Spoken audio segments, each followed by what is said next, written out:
Okay, we've got our heater hoses on both sides disconnected. You can kind of see it right there.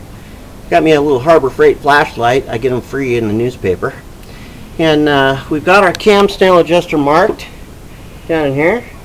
It's all marked where it's going to go. And on the back side of the wheel over here, sorry about the shaky camera work here, we have a nut down in here. Right there. Okay, I think it's a 3/4. You stick an air ratchet on that thing. Jake's got it going right there. And make sure you loosen it, Jake. And don't take it all the way out. All you have to do is just loosen it up. Okay, the next thing you want to do is, after you get these snail adjusters loose, is you want to take the universal joints loose at the transmission. So you just leave those bolts off, Jake. Just take them off and throw them in the pan. Okay. You want to loosen those things up and take them off and throw them in the can. And then after you get those loose, the wheel's going to pop out. You want to wrap black tape around them so the cap doesn't fall off of that universal joint. You don't want the cap falling off because there's little needle bearings in there and they'll get all over the place. Okay, you want to spin those things around. There's a certain spot where you can get a wrench on them, so you always spin them around to where you can get the wrench on, and you pull them off slowly, and then you want to pop the universal joint out of the yoke, and be real careful that you don't pull the caps off the end of a universal joint. So Jake's going to go ahead and do that. Okay, we've got the yokes disconnected there. You can probably see that. And all you got to do is give a slight tug on the axle here. Jake, go up and grab that thing, and pinch your fingers on each end of that U-joint, and you just give a slight yank on the tire here, and there she goes. You can move it off to the side. Move her down, Jake. Should go straight down. There you go.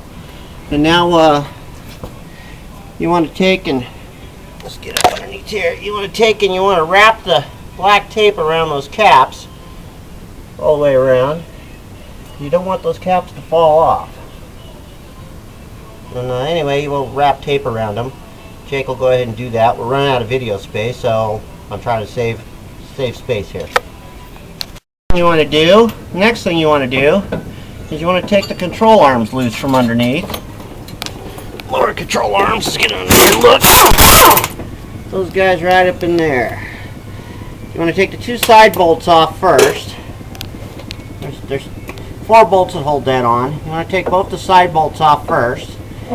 We do it with an air gun. Then we'll take the bottom bolts off and hold on to that thing and let it fall down. Okay, you want to get it all the way down to the last bolt. Put your hand up underneath here, Jake. Hold on to that thing. Don't get underneath it. And then undo the bottom bolt there. Come on, get the gun on there. Okay, yeah, pull that bolt out. Just pull it out. And then you can pull that thing off and let it hang. So just push on it and pull it straight down. Come on, pull it down. Here. That's why you loosen up this snail adjuster on the end. So you can pull that thing straight down. There you go, like that. Okay, so you pull those things off and you get them out of the way. You can do the one on the other side now. Okay, next thing you want to do, we've got all the axles thing disconnected, so you want to pull this bottom plate off there. Oh, that light's in the way over there. All right, you want to pull that plate off the back. Of course, you've got your grill and everything off the back that you want to pull off. So we pulled the grill off, and then you pull that plate off there, and then when you go up inside here, you can see the motor mount bolts in there. Hopefully we can see those. And those are the rear motor mount bolts. So take that metal plate off, and then you're ready to unbolt the motor. Next thing you want to do is at the back of the motor, there's a 9/16 bolt the other way, Jake. Gotta teach these kids everything.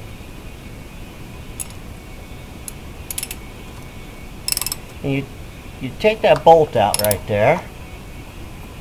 It's on the very back behind the oil pan. after you get that little black thing off there, you take that bolt out, because that's where the jack's going to bolt up to the engine. And then you take your engine jack like this, and you try to match the angle of the dangle with the angle of your motor. So we'll get that matched up, and these things are adjustable. If you look at it, it'll go down like that. So we can adjust with this little worm screw here.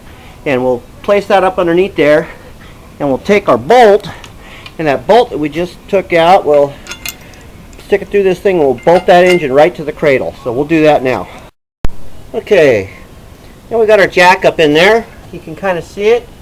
It goes on the cradle there. It's sitting on the cradle. It's bolted on up underneath there. So we've got this thing all bolted up to the jack. We've got it the right angle, the same angle as the motor. You can adjust it with that worm screw. And now we're ready to unbolt the front of the transmission. And we'll do that next. Okay, here's the front of the tranny. Trying to get a good thing here. There's 3 bolts that hold this in. There's one right there, one right there, the 9/16, and then over on this side, there's one right there. I don't know if you can see it or not, but I believe that's a 5/8. And usually there's a spacer between the motor mount, or the cross member there, and the transmission. There's a spacer that goes on this back side. So we jacked the jack up to where we have.